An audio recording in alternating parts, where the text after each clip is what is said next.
ओला दुष्काळ किंवा तुमच्या अकलेचा दुष्काळ म्हणा, पण शेतकऱ्यांना मदत करा. काही साखर सम्राटांनी भाजपमध्ये जाऊन थक हमी मिळवली. उद्धव ठाकरेंचा सरकारवर हल्लाबोल.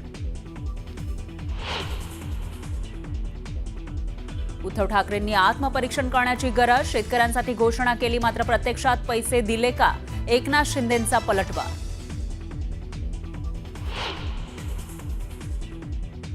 ठाकरेंच्या शिवसेनेकडे विचारच शिल्लक नाही. चुकीचा प्रचार आणि काँग्रेस समोर लाचार. आशिष शेलारांची ठाकरेंच्या दसरा मेळाव्यावरून जोरदार टीका. ठाकरेंच्या शिवसेनेच्या दसरा मेळाव्यावरून केशव उपाध्यांचा खळबळजनक दावा. दसरा मेळाव्याचा खर्च 63 कोटींच्या घरात असल्याची केशव उपाध्यांची माहिती. उपाध्यांच्या दाव्यानं वादाला तोंड फुटण्याची शक्यता. 4 ऑक्टोबरला मुख्यमंत्री फडणवीसांनी बोलावली ओबीसी नेत्यांची बैठक. सकल ओबीसी नेते बैठकीला उपस्थित राहणार. विजय वडेट्टीवार यांची माहिती.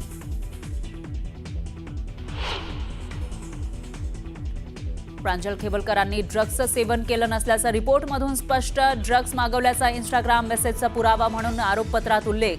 तर फॉरेन्सिक रिपोर्टमधून घटनास्थळी ड्रग्ज मिळाल्याचंही आलं समोर. पूजा खेडकरची आई मनोरमा खेडकरचा कोर्टात अजब दावा. क्लीनरचं अपहरण नाही तर पाहुणचार केला. ड्रायव्हरनं क्लीनरला सकाळी बस स्थानकावर सोडल्याचीही दिली माहिती.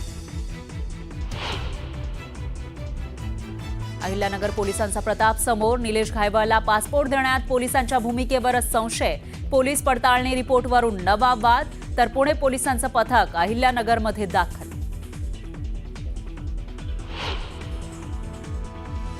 धनगर समाजाला एसटी आरक्षण देण्याच्या मागणीसाठी संभाजीनगरच्या गोपीनाथ दंगोडेनं स्वतःला संपवलं. आपलं बलिदान वाया जाऊ न देण्याची सरकारला चिठ्ठीतून केली विनंती.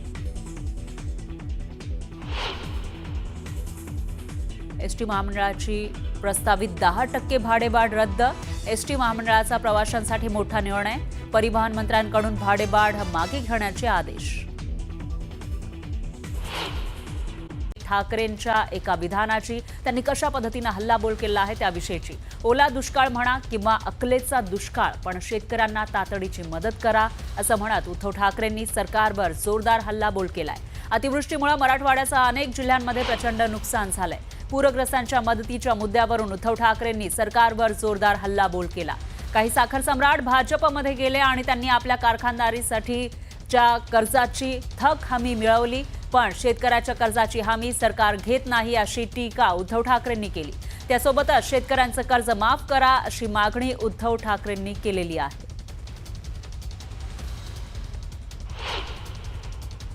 काढली गेली, सगळं काढलं गेलं, पण शेतकऱ्याला आज जी मदत पाहिजे ती अजूनही दिली जात नाहीये.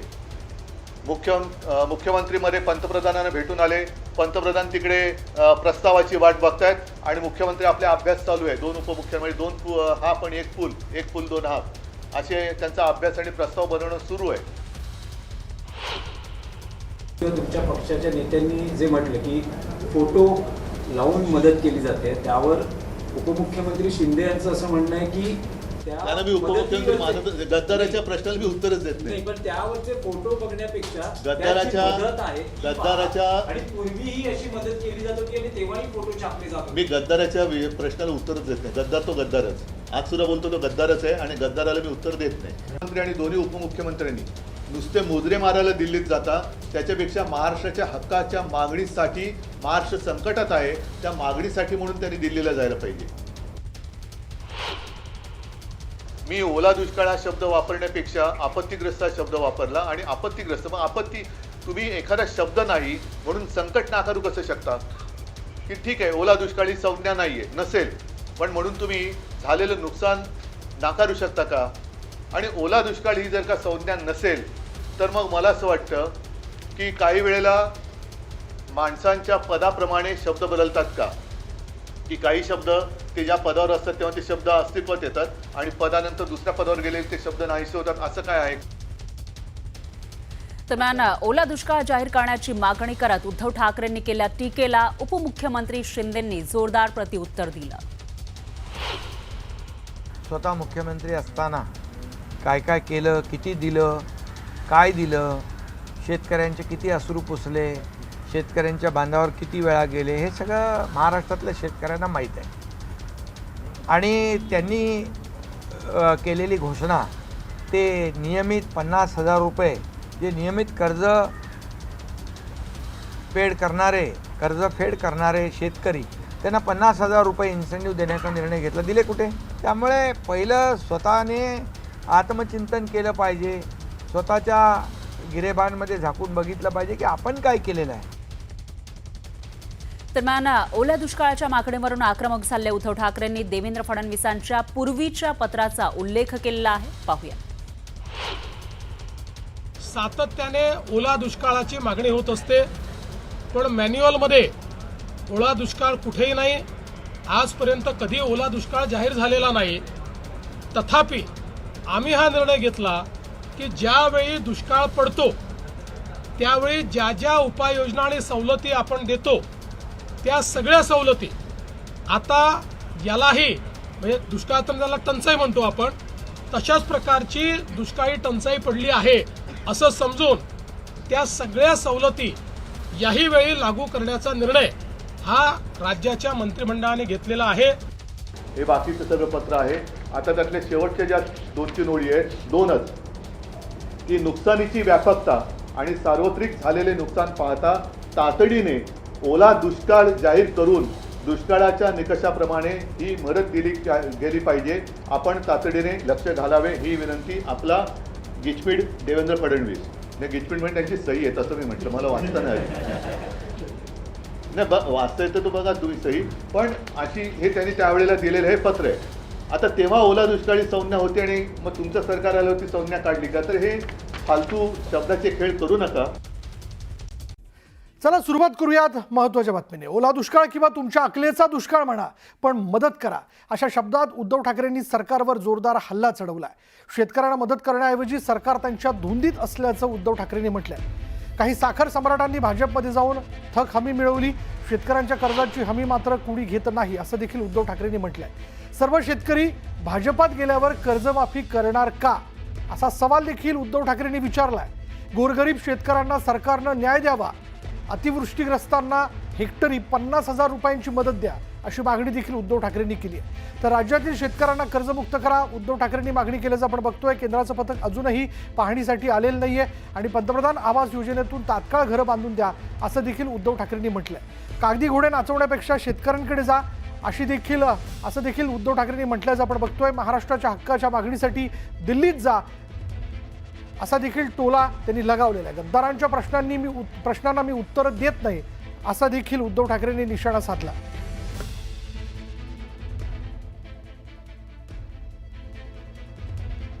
मी ओला दुष्काळ हा शब्द वापरण्यापेक्षा आपत्तीग्रस्त हा शब्द वापरला. आणि आपत्तीग्रस्त मग आपत्ती, तुम्ही एखादा शब्द नाही म्हणून संकट नाकारू कसं शकता? की ठीक आहे ओला दुष्काळी संज्ञा नाहीये नसेल, पण म्हणून तुम्ही झालेलं नुकसान नाकारू शकता का? आणि ओला दुष्काळ ही जर का संज्ञा नसेल तर मग मला असं वाटतं की काही वेळेला माणसांच्या पदाप्रमाणे शब्द बदलतात का? की काही शब्द ते ज्या पदावर असतात तेव्हा ते शब्द अस्तित्वात येतात आणि पदानंतर दुसऱ्या पदावर गेलेले ते शब्द नाहीसे होतात, असं काय आहे?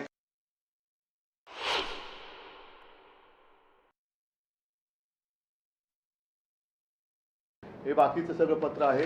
आता त्यातल्या शेवटच्या ज्या 2-3 ओळी आहेत, 2च, की नुकसानीची व्यापकता आणि सार्वत्रिक झालेले नुकसान पाहता तातडीने ओला दुष्काळ जाहीर करून दुष्काळाच्या निकषाप्रमाणे ही मदत दिली गेली पाहिजे. आपण तातडीने लक्ष घालावे ही विनंती. आपला गिचमीड देवेंद्र फडणवीस. नाही, गिचमीड म्हणजे त्यांची सही आहे तसं मी म्हटलं, मला वाचता नाही वाचता येतं तो बघा तुम्ही सही. पण अशी हे त्यांनी त्यावेळेला दिलेलं हे पत्र आहे. आता तेव्हा ओला दुष्काळी संज्ञा होती आणि मग तुमचं सरकार आलं होती संज्ञा काढली का? तर हे फालतू शब्दाचे खेळ करू नका. की काही साखर सम्राट हे भाजपामध्ये गेले आणि शेकडो करोडो रुपयांच्या कर्जावरती त्यांनी सरकारकडनं थक हमी मिळवली. आम्ही जी मागणी करतोय ती या गोरगरीब शेतकऱ्यांसाठी करतोय. ज्या शेतकऱ्यांना त्यांची जमीन गहाण टाकावी लागते, बैलजोडी गहाण टाकावी लागते, कधीकधी पत्नीचं मंगळसूत्रसुद्धा गहाण टाकावं लागतं. कारण काहीतरी गहाण टाकल्याशिवाय त्यांना कर्ज मिळत नाही. त्यांच्या कर्जाची हमी सरकार कधी घेतच नाही. आमची नियत काढली गेली, सगळं काढलं गेलं, पण शेतकऱ्याला आज जी मदत पाहिजे ती अजूनही दिली जात नाहीये. मुख्यमंत्रीमध्ये पंतप्रधानांना भेटून आले, पंतप्रधान तिकडे प्रस्तावाची वाट बघतायत आणि मुख्यमंत्री आपले अभ्यास चालू आहे. 2 उपमुख्यमंत्री, 2 हाफ आणि 1 पूल 2 हाफ असे त्यांचा अभ्यास आणि प्रस्ताव बनवणं सुरू आहे. की केंद्राचं पथक अजूनही राज्यात आलेलं नाही. केंद्राचं पथक येणार केव्हा, येणार की नाही येणार, आल्यानंतर त्यांची सगळी पाहणी होणार कधी, मग त्यांचे पंचनामे होणार कधी, म्हणजे हे सगळं या सरकार म्हणजे एकदम निर्दयीपणाने हा कारभार चाललेला आहे. एक तर तातडीने मी पुन्हा त्याचा पुनरुच्चार करतो की शेतकऱ्याचं कर्ज माफ झालं पाहिजे. तुम्ही त्याला ओला दुष्काळ म्हणा, नाही तर तुमच्या अकलीचा दुष्काळ म्हणा, काही म्हणा, पण शेतकरी आज संकटात आहे. शेतकऱ्याला ताबडतोब हेक्टरी 50,000 रुपये मदत झाली पाहिजे. सांगतो, आम्हाला याच्यामध्ये राजकारण आणायचं नाही, पण आम्ही किती जरी म्हटलं तरी सरकार ज्या पद्धतीने कामकाज करते किंवा करत नाहीये हे मात्र संतापजनक आहे. नुसते कागदी घोडे नाचवण्यापेक्षा तिथे शेतकऱ्यांमध्ये जा, काय हवं नको ते बघा. केंद्राचं पथक कधी येणार? आज मी असं म्हणत होतो की खरं म्हणजे मुख्यमंत्री आणि दोन्ही उपमुख्यमंत्र्यांनी नुसते मुजरे मारायला दिल्लीत जाता, त्याच्यापेक्षा महाराष्ट्राच्या हक्काच्या मागणीसाठी, महाराष्ट्र संकटात आहे त्या मागणीसाठी म्हणून त्यांनी दिल्लीला जायला. तुमच्या पक्षाच्या नेत्यांनी जे म्हटलं की फोटो लावून मदत केली जाते, त्यावर उपमुख्यमंत्री शिंदे यांचं असं म्हणणं आहे की त्यांना मी उपमुख्यमंत्री मानत, गद्दाराच्या प्रश्नाला मी उत्तरच देत नाही. पण त्यावरचे फोटो बघण्यापेक्षा गद्दाराच्या आणि पूर्वीही अशी मदत केली जात होती आणि तेव्हाही फोटो छापले जात होते. मी गद्दाराच्या प्रश्नाला उत्तरच देत नाही. गद्दार तो गद्दारच, आज सुद्धा बोलतो तो गद्दारच आहे आणि गद्दाराला मी उत्तर देत नाही. कारण घरदारं वाहून गेलेली आहेत. पंतप्रधान आवास योजना हे मी यापूर्वी सुद्धा बोललेलं, तशी ग्रामीण योजना परत एकदा आणा किंवा नव्याने आणा आणि शेतकऱ्यांची जी ज्याला मी काय म्हणेन जेमतेम काही घर आहेत त्याला घर म्हणणं सुद्धा फार धाडसाचं ठरेल अशा प्रकारचे निवारे आहेत, खोपटी आहेत आणि ते पाण्यामध्ये वाहून जातात. तर ही जी सगळी तात्पुरत्या स्वरूपातली घरं आहेत त्यांना नुसती डागडुजी नाही तर त्यांना पक्क्या स्वरूपाची घरं ही प्रधानमंत्री आवास योजनेतून फुकटात बांधून दिली गेली पाहिजेत. मुख्यमंत्री एकनाथ शिंदेंनी उद्धव ठाकरेंनी घेतलेल्या पत्रकार परिषदेला उत्तर दिले. लाडक्या बहिणींच्या योजनेला खोडा घालणाऱ्यांना चांगला जोडा निवडणुकीत लावला आहे असं एकनाथ शिंदे म्हणाले आणि त्यामुळे लाडक्या बहिणींनी कोणत्याही अफवांवर विश्वास ठेवू नये. तर उद्धव ठाकरेंनी आत्मपरीक्षण करण्याची गरज असल्याचंही शिंदेंनी म्हटलंय.